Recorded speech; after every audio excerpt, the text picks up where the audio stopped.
I will talk. Are you good? Yeah, I have a presentation, PowerPoint, and I will talk about a little bit about my life, and then also Rwanda, because Rwanda seems to be it's a new country, and then a little bit about the history of Rwanda and Rwanda today, and where Rwanda is heading. Uh, uh, where Rwanda is heading now. Let me share the screen. And then, of course, I will make sure that I leave the time for questions.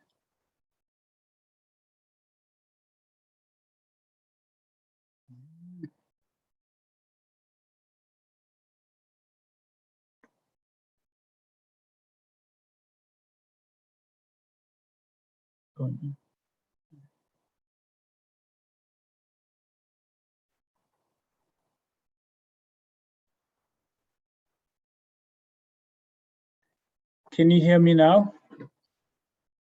Yes, my name is Pacifique, and I am from Rwanda, but I'm currently live in the United States. So everybody may wonder, how did the Pacifique end up coming to the United States? So as you know, some history of Rwanda in 1984, there was genocide against Tutsi. And during the genocide, I was too young to remember, probably 2 years old. And after genocide, I grew up in the orphanage. The guy who took care of me, he's a priest. He survived genocide as well.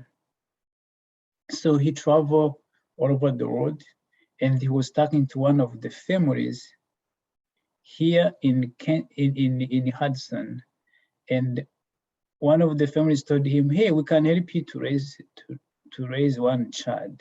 So he came back to Rwanda, and he chose me from other children. He told me that there was a family in the United States who was gonna take care of me, and I was done high school. Actually, I got a scholarship, but I decided to come here. I am not like official adopted, but those are my parents. They take care of me like their child. So after 3 years, they say, "Oh, Pacifique, you brought joy to our family. We can bring another child." So they adopted a boy from Rwanda. He came here when he was 14. Now he's studying college at Cincinnati University, where he's doing engineering. So, but when I first came, I didn't speak English. I went to Walsh Jesuit, one of the high school here, to learn English. And it took me 1.5 years, and I went to Walsh University where I did where I did international relations and education. So now I'm at Kent State University. I'm currently pursuing my PhD in cultural foundation. I also did my master's in higher education administration at Kent. So I want to talk to you about Rwanda. So Rwanda, it's a small country located in Central Africa. So you can put Rwanda in Ohio 4 times. You can imagine how small it is. The president is Paul Kagame. He's actually again, Rwanda has an interesting story, because before genocide, Rwanda had been through difficulties because there was the government underestimated the Tutsi tribe, which will explain in the detail. So His Excellency, the president, left the country when he was 4 years old, when his tribe was, tortured. People had to leave the country. So, and then he grew up in the refugee camp in Uganda. And then he's the one of the people who tried to stop genocide, because during that time, refugees from different countries, they tried to come together to stop genocide. So we speak in Rwanda, the dominant religion is Catholic, and the capital of Rwanda is Kigali. The population 12 million people, but now we are around 13 million, and we use franc. That's the money we use. And we have 3 tribes: Hutu tribes, Twa, and Tutsi. So Tutsi were Twa, they were considered as indigenous inhabitants of Rwanda, and 8% were Hutu, and then that's a majority, and Tutsi were 50% minority. So this was my tribe. But today's we are now Rwandans, regardless the tribe you are. So those were social structures, social classes. It didn't matter which tribe you belong to. Sometimes there was also intermarriage between those tribes. You could become, if you say you work so hard, you have cows and cows, could belong to Tut tribe.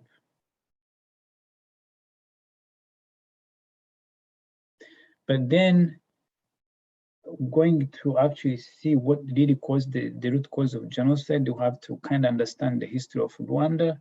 So in 1985, that's when during the partition of Africa, that's Rwanda became the territory of Belgium. And then 1995, 96, that's when you had the colonial rule under Germany, and then 1900, that's when you had the missionary of Africa, and then Germany colonized from 13 to 14, and then 19 to 62, that's when the Belgium took over. So we got independence in 1962. So Rwanda had social cohesion of Rwandan people. That's why it's very difficult to understand how did the country speak one language, speak one culture, and share everything in common. Because Rwanda is, I think, only one country in Africa that speak one native language, because sometimes other countries will speak different dialects depending which part of the country you are in. But in Rwanda, we all share one native language. We understand each other. So during colonial power, so they use this ideology of separating those, dividing those tribes based on their physical appearance. Tutsi, Hutu, and Twa. So if Tutsi were considered as elite, loyalty, wealthy, of course we could do like a life condition were easy for them. But they started introducing this ideology to be able to actually to take a lead, to divide and rule, saying that Tutsi were leader, they had cows, they have cow, and then they try to make Hutu become jealous, and that's when the revolution started. And then when the Hutu were on power, they start hating and cultivating hate against Tutsi. That's why the Tutsi started leaving the country, those who were able. And then the Belgium introduced identity card. So this card, that's the card that was introduced during that time. And then when Rwanda got independence, they still use this system of identity card showing that you are Tutsi, you are Hutu. That's why it was easier during genocide against the Tutsi to kill more than 1 million people in only 100 days. So we lost so much because it was even the people, Rwandan killed Rwandans, neighbors killed neighbors, because if I was Tutsi, I could live near to Hutu. So the people, they knew me. Even when I tried to leave the country, go somewhere where they don't know me to hide, they could stop me and look at my ID and they see that I'm Tutsi and they kill me. But today, this ID here shows Tutsi, Hutu, your children. But today, the ID we use in Rwanda, this is the one we use, doesn't identify you are Hutu because we understand that what this caused. So we are now identified as Rwandan first.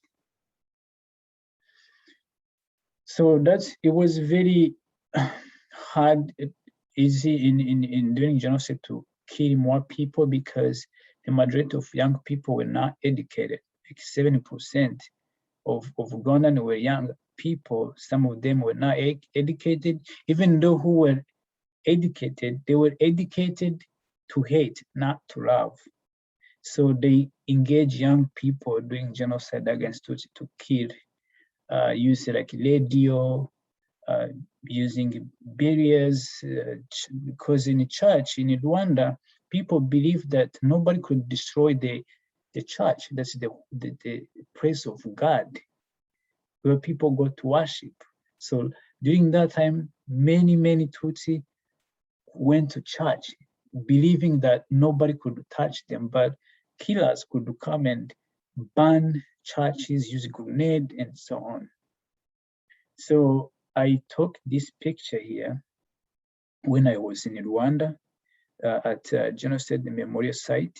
So those sticks were used in school where teacher asked students to make for the arts class to make those materials for grades.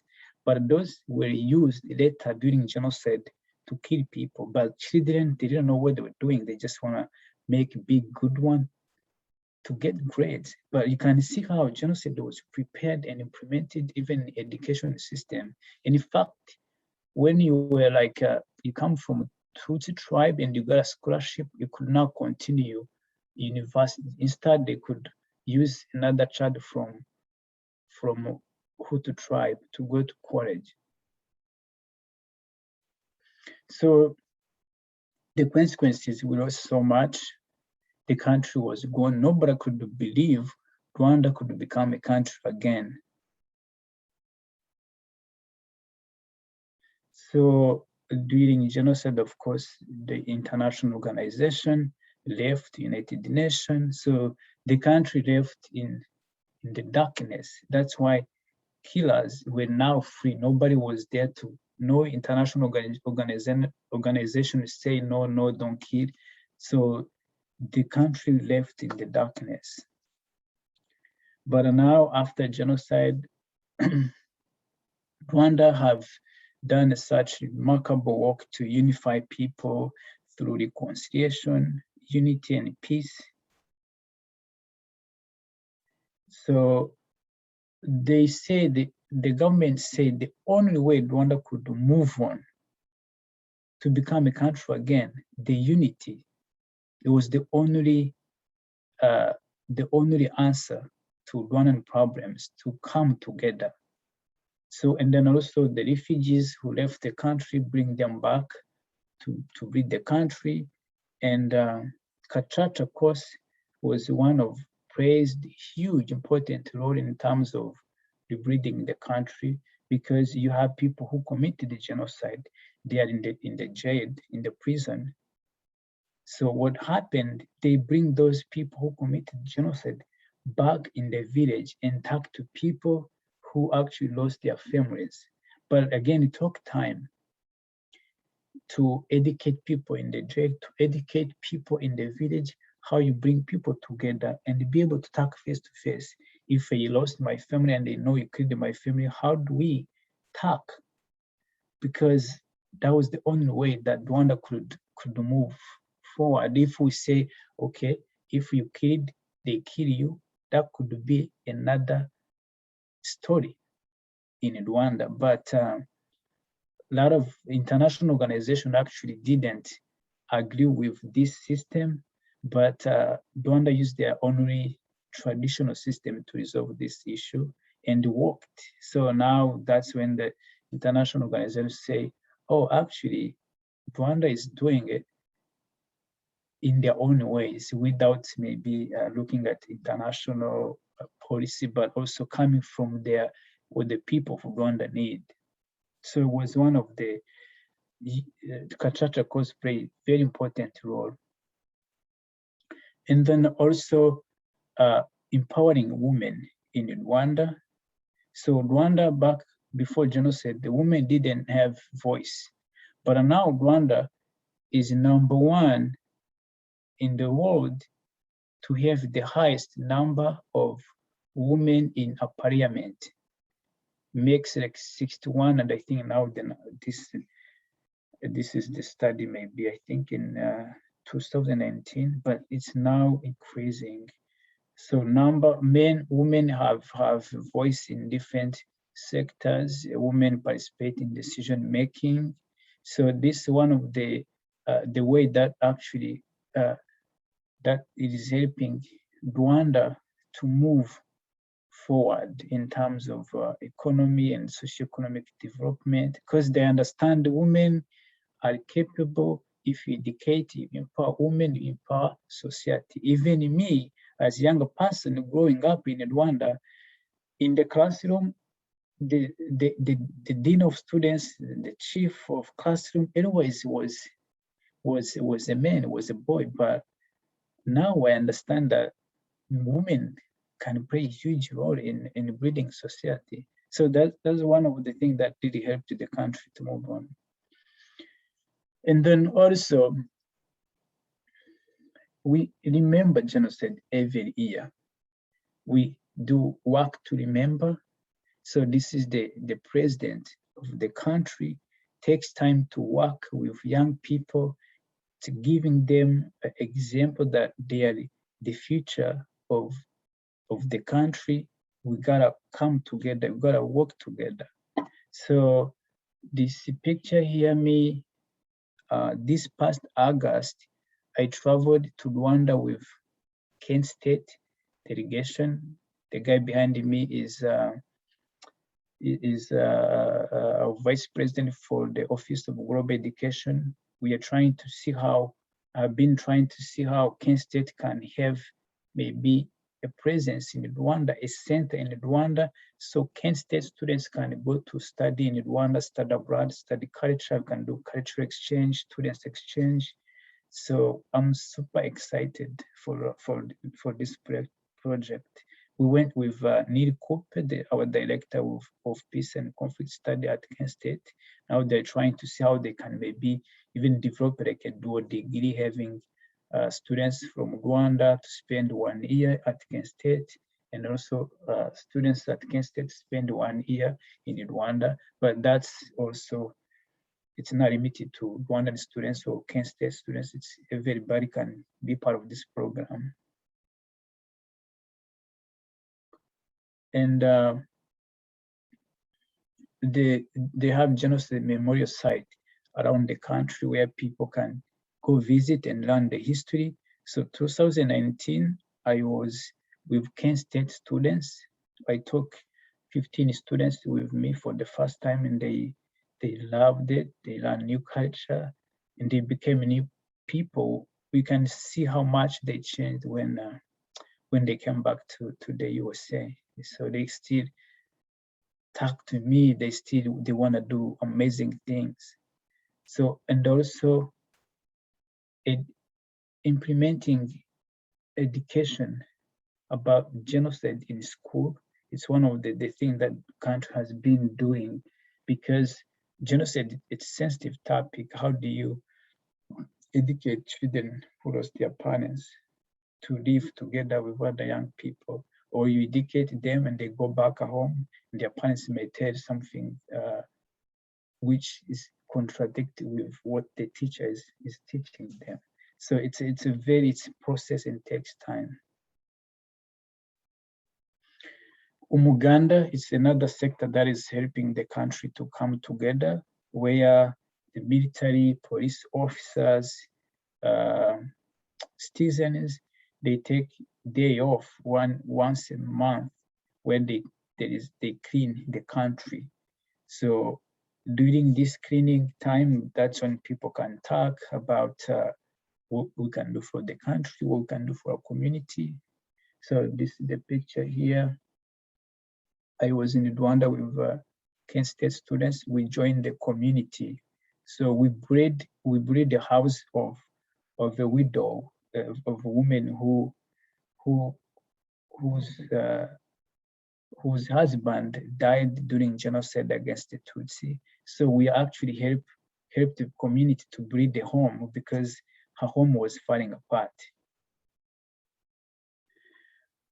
So Rwanda now today, because a lot of times we talk about Rwanda, people understand genocide, but Rwanda is becoming a new country. They give nicknames like Singapore of Africa, the Switzerland of Europe. So it's amazing to see the progress that Rwanda is making.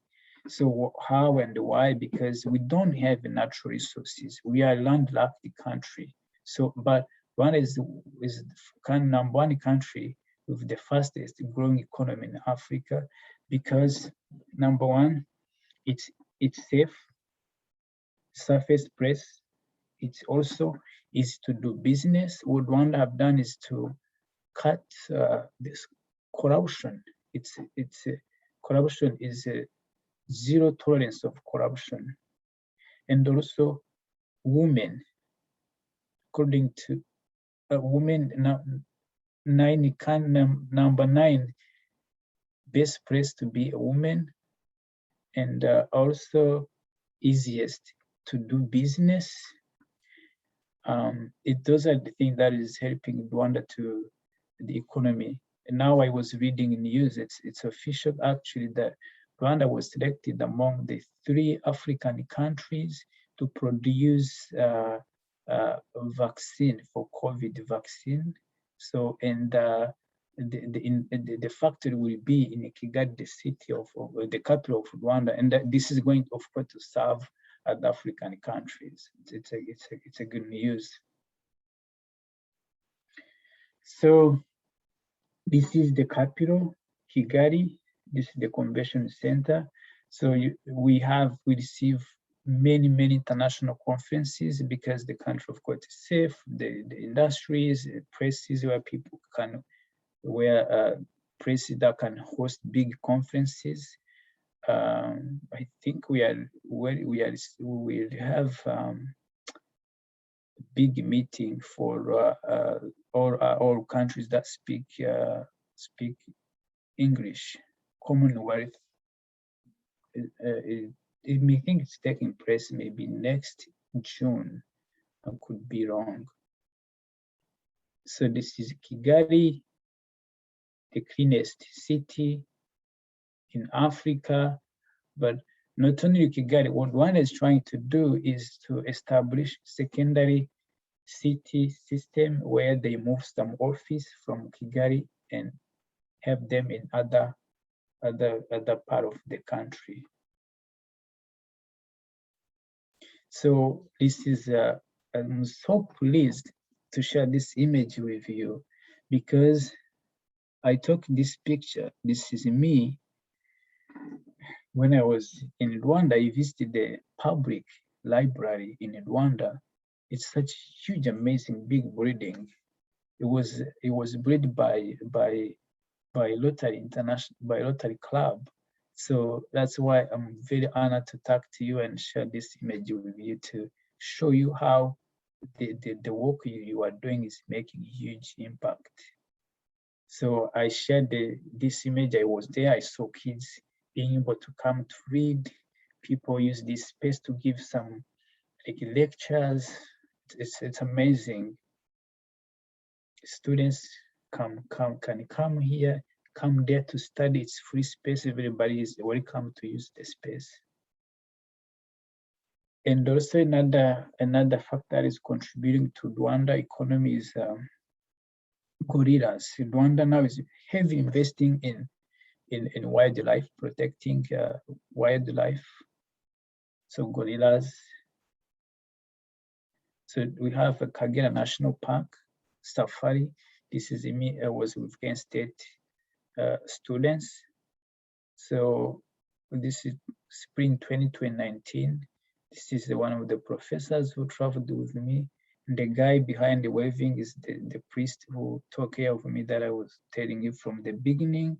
So when we go to Rwanda, we stay with him. It's amazing to see how young people can live with me in the village and be able to see how you milk cow for the first time, how you seeing the banana trees for the first time. It's such a unique experience.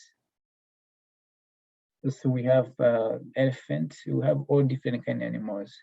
So I actually took this picture this past August when I was in Akagera National Park with Kent State delegation. So, and an incredible story about the Akagera National Park is that the park was born during genocide. So the country has to start from zero, because people tried to live to fight animals. We didn't have lion. They actually brought those lions from South Africa recently. Now the number is increasing. So this is the picture. Me and the University of Rwanda. I was with Kent State delegation. We visited the University of Rwanda, and this is the guy I traveled with. And this is the USA ambassador to Rwanda. He was part of this meeting. She's very excited to see how this collaboration can open opportunities for students to exchange, understand different culture and so on. Of course, Rwanda, we have traditional dancing is a big part of our culture. So this is for men, this is for women. So I used to do this when I was a kid, actually.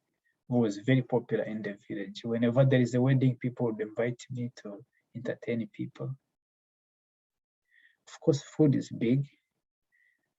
Part of our culture, we have all kind of food. And so Rwanda, now they had what they called Vision 2020. That was the vision they established after genocide. Now they have what they call Vision 2050. So what they are targeting is becoming a middle income country by 2035 and become high income country by 2050. So this is a good vision. And how they get there, there is a lot of work to do. So I'm stopping here. I try to go fast because I hope I was on time, and I know some folks may have some questions and comment. I'm gonna stop sharing my screen.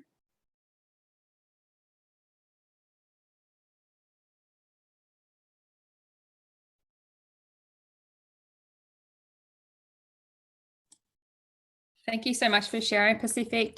Do anybody have any questions? I'm sure there must be some.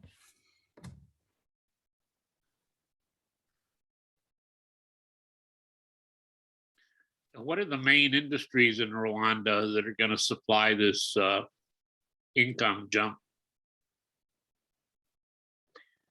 Oh, you mean could you repeat the question again so I could? Yeah, you showed on your last graph a fairly steep climb in per capita income. Mm-hmm. What are the industries that are going to propel that growth? Oh yeah, agriculture. Agriculture is number one. Mm-hmm. And then also Rwanda is now investing in technology, welcoming some investors to come to Rwanda to invest in Rwanda. Yeah. Okay. So because in fact now Rwanda is start breeding the first biggest airport in Africa in collaboration with Qatar. So now you can see how Rwanda is going to become big in aviation industry. It's going to contribute to business people coming, and in fact now they don't have aviation school in Rwanda. That's why they are trying to collaborate with Kent State to see if Kent State can help them to establish aeronautic engineering system in Rwanda. So we are so excited to have this airport because we only have one airport now and it's small. So this one, the big one is gonna become more like a business, and the other one is gonna be small for official airport, government airport. Okay. Mike, how are you dealing with the COVID in the country? Yeah, I was actually there during COVID time. So when, let's say we had, of course, we had the lockdown, we had the curfew, the country tried everything. If you travel to Rwanda, you have to get tested, and then you have to send documentation. Your documentation shows that you are negative tested. You have negative test, and when you get to the airport, you have to have a test again, and they drive you to the hotel, and then after few hours, if you are tested positive, you have to quarantine. Negative, you have to go to do your things. So they have been doing an incredible job in terms of maintaining COVID. So in fact, now it's green, so it's free to travel to Rwanda now. I'm jealous of Rwanda, Pacifique, because Rwanda is allowed travel privileges to some places that I currently can't get into. And right now, according to Reuters, their cases are 1 infections per 100,000 people in the past 7 days. Austria is going on about 500 per 100,000 people. And the US, I think, is 137 per 100,000. Those aren't specifically exact numbers, but general ballpark. So you can see how Rwanda has really done an exceptional job of containing the virus. I guess that's what women will do for you. Mike, Mike, I have, okay. Mike, the country of Belgium played such a role in that part of Africa over history, extracting a lot of their resources and people. What influence did it have on Rwanda in developing itself now, or is it still beholding to Belgium?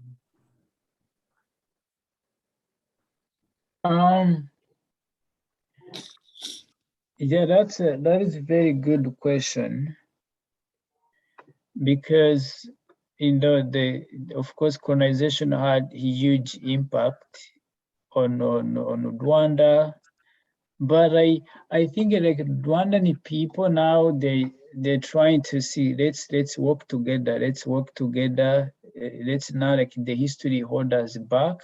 In fact, I think there are some artifacts that were taken away during colonization. Now there's some negotiation to see if the German and Belgium bring them back to the country.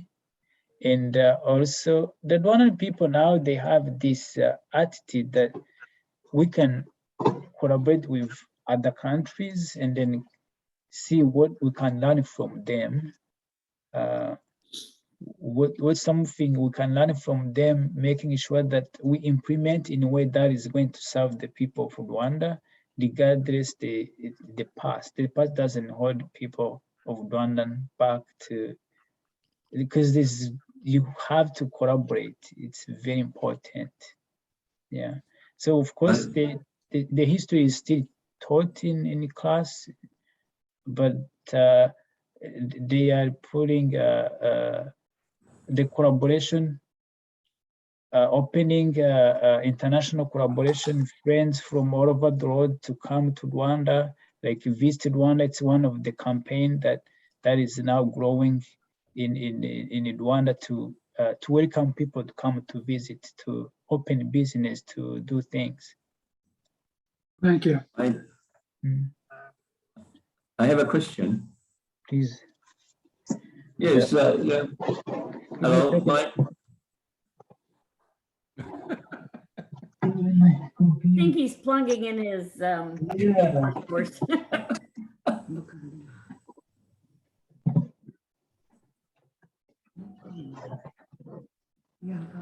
Hello, Mike, I have a question.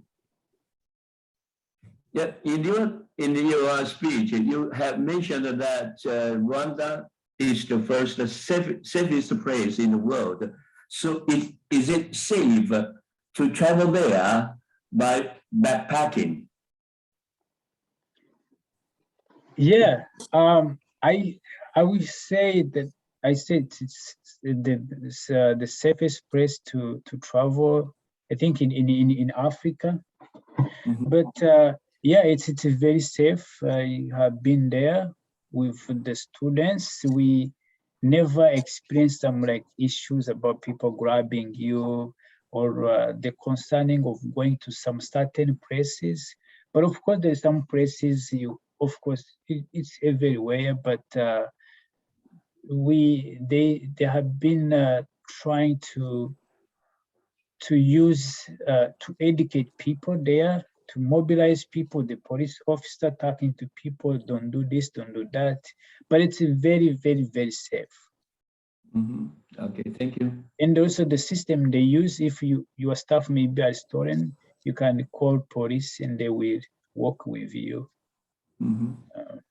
Yeah. Yeah, and to add on to that, working at Kent State with Pacifique and being a state university of the US, we have to follow a certain standard with where our students are allowed to go, and it needs to meet a very, very specific safety standard, not just for an area like Kigali or Akagera or some of the other national parks, the entire country. And if it has to collectively be safe, and it passed. There's some other countries that the cities are safe, but the rest of the country doesn't meet that standard, and the student can't go to even that particular city, even though the city's safe. So Rwanda ranks pretty high for safety. Yeah, because when I go to Rwanda with Kent State students, we don't stay in Kigali. We can spend time in Kigali, but we sleep outside the Kigali. And in fact, now I'm planning to take more students to Rwanda in summer, in the middle of July 2022. So we want students to spend time in different location, different part of the country, and we want them to be on their own. We've had Rwandan students interacting, exchange culture and talk, and so yeah, we feel very confident. I realized that I have the map of the outline of Rwanda up on my wall. It says Rwanda, land of 1,000 hills. It's a beautiful country with beautiful people. Hey, Mike, I had a question. What is the tourist attractions there? What is it? Say again, please. What are the tourist attractions there in Rwanda for tourism? Oh, yeah, like Kigali, people like to come to Kigali. We have gorillas, volcano. We have volcanoes. Of course, we have Kagera National Park. We have Nyungwe National Forest. We have a Nyungwe. It's one of the big forests in Rwanda, which is near to Congo, RDC.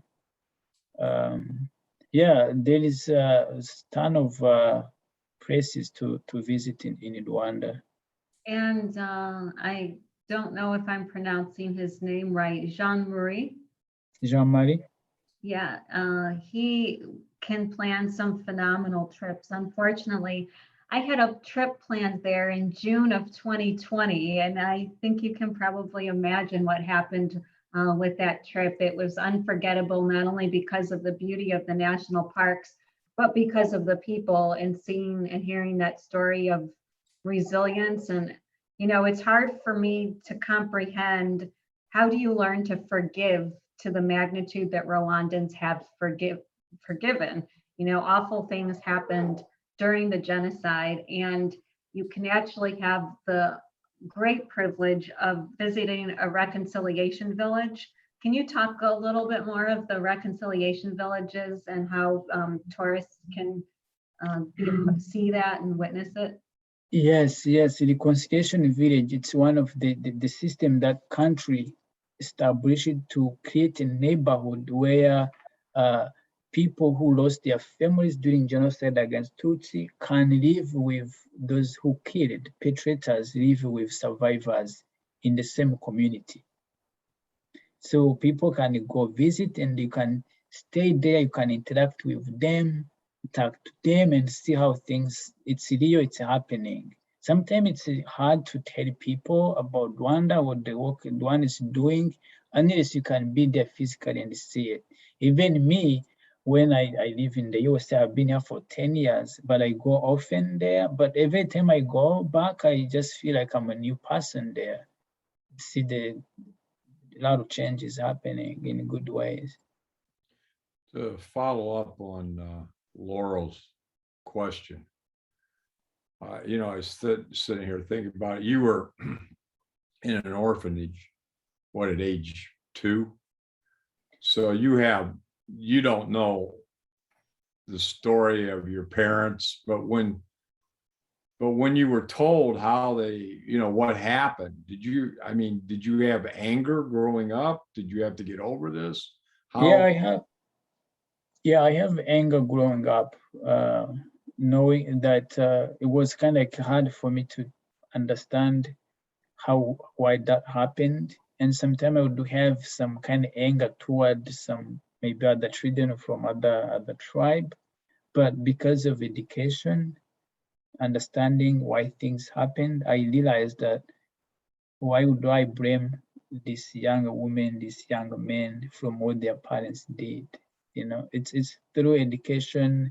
We have to, after high school, after middle school, when you finish high school, you have to go to what they call itorero, where they take young people who finish high school before college to learn about the history of Rwanda, to learn about the value of being a Rwandan. So all what you learn in the school, also other additional informal education you receive, that really helped me to kind of like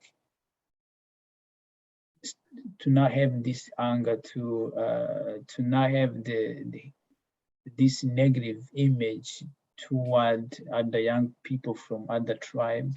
Or also we commemorate together. When we commemorate genocide against Tutsi, we commemorate it together as a Rwandans. So yeah, growing up, I had this this kind of feeling, but now, because of education and the experience and see where the direction my country is taking, I want to be part of this breeding journey instead of what, because that happened, I have to hate them. There's no way we can move forward. So we cannot achieve the vision 2050 if we still have this way of thinking. We cannot become middle income country if we have this way of thinking. But as a younger person, I understand, but you still have some people who still have this kind of ideology, because it's hard. It's hard, it takes time, it takes education. Sometimes people, they don't want to forgive, but they see the outcome. And sometimes they say, because there's no choice, that's the only way to do that. Even it doesn't come from your heart, but you see what is happening and say that's the only way we can move forward. For old generation, it can be difficult, but for younger generation, it can be easier to understand. The church play a role in any of the reconciliation efforts, or was it mostly government and schools and other institutions? Yeah, the church did also. They mobilized all the institutions, and when you teach in church, pastors, priests, they touch base on the reconciliation. Yeah, everybody is part of this movement.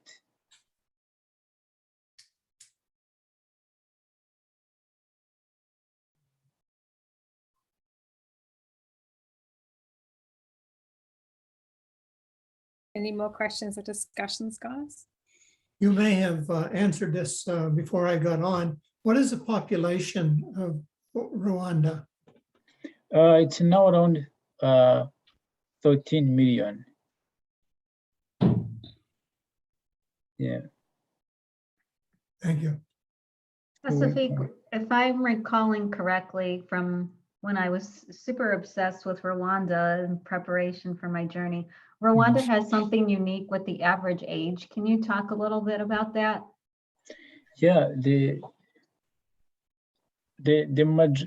I think like 7% are young people who have like young people. The village of young people is big. It's I think 70%. And yeah, I think the majority of population is younger, around like 70%.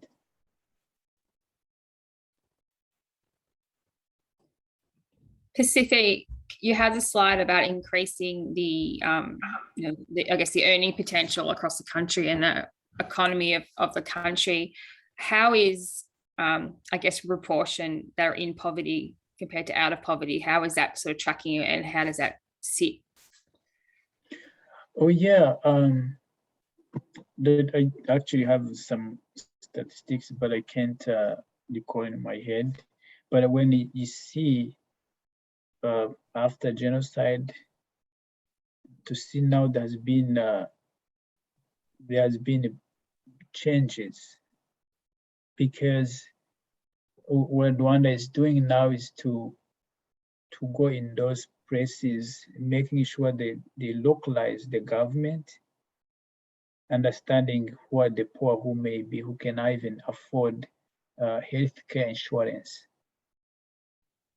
who cannot go to school, parents who cannot afford school fees, and so on. Yeah, we still have like poor people in those areas, but the government have been trying to provide some resources to empower those people, to educating about like local, like small businesses,